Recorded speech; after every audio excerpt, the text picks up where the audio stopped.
कि नैन छुरी से और कटारी हो गई, हाय रूप के दुनिया पुजारी हो गई। कि नैन छुरी से कटारी हो गई, है रूप के दुनिया पुजारी हो गई। और केहू नजरिया में आके जब बस जाला ए खुशी जी, जनिहा की प्रेम के बीमारी हो गई।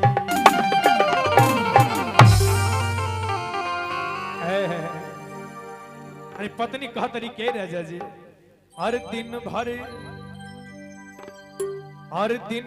चाहे जहां रहियो हमार पिया, दिन भर चाहे जहां रहियो हमार पिया, दिन भर चाहे जहां रहियो हमार पिया, दिन भर चाहे जहां रहियो हमार पिया, दिन भर चाहे जहां रहियो हमार पिया। और बड़ा भाव से कहता रही कि दिन भर चाहे जहां रही है, कि भले दिन भर जहां तहां रही है, लेकिन जैसे ही सांझ होके, जैसे ही भगवान सूर्य अस्त हो जाए, वैसे ही एक क्षण भी कहीं मत रुकिएगा। कि दिन भर चाहे जहां अरे रही हमार पिया, अरे रात के घरे चली आई हो हमार पिया, रात के घरे चली आई हो हमार पिया, रात के घरे चली आई हो हमार पिया, रात के घरे चली आई हो हमार पिया।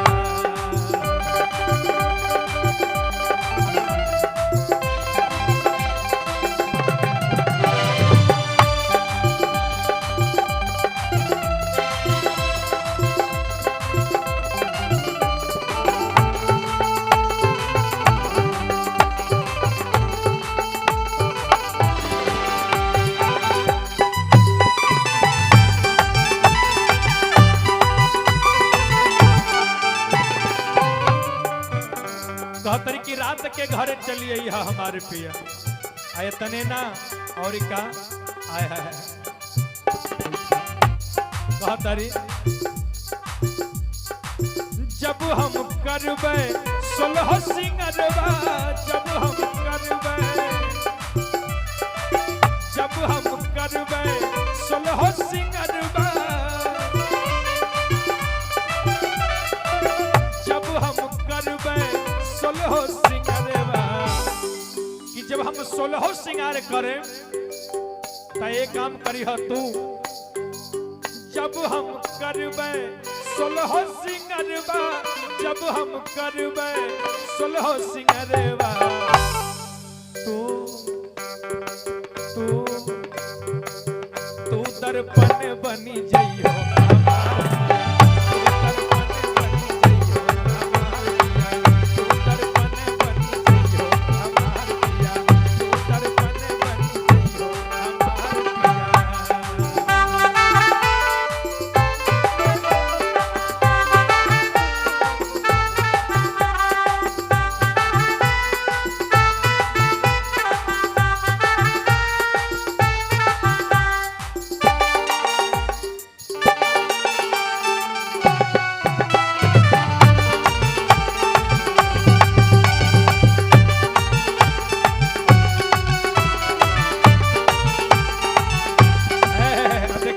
सुंदर धुन बजा रहे हैं।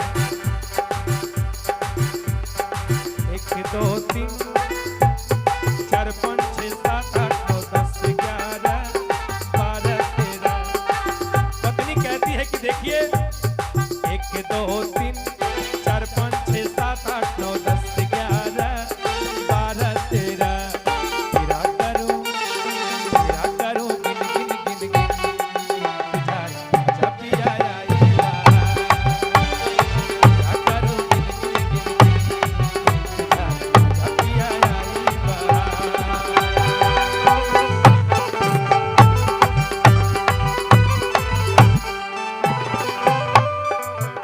और कहती है जब हम करबे 16 सिंगरवा तू दर्पण बन जई हो हमार पिया। इतने ना और का कह तरीके देखी यदि आज हमारे बात ना मनब तो सोच ल आज की रतिया जे घर नहीं आइयो आज की रतिया जे घर नहीं आइयो आज की रतिया जे घर नहीं आइयो आज की रतिया जे घर नहीं आइयो कि यदि आज घर ना आइब तो सोचा कहतरी भाव देखल जा आज की रतिया जे घर नहीं आइयो आज की रतिया जे घर नहीं आइयो भोर भये पछतइयो हमार पिया भोर भये पछतइयो हमार पिया भोर भये पछतइयो हमार पिया दिन भर चाहे जहां रहियो हमार पिया दिन भर चाहे जहां रहियो हमार पिया।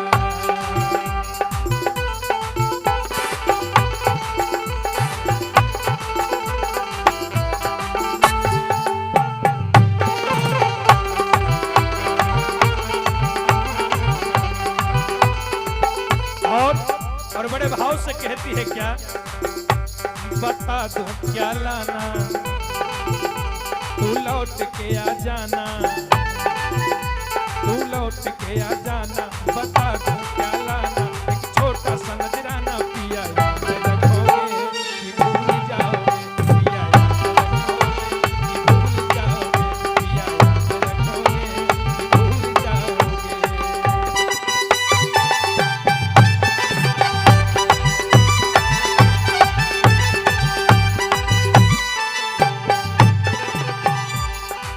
तने ना और ही कुछ कहा तरीके देखा नाक के नथिया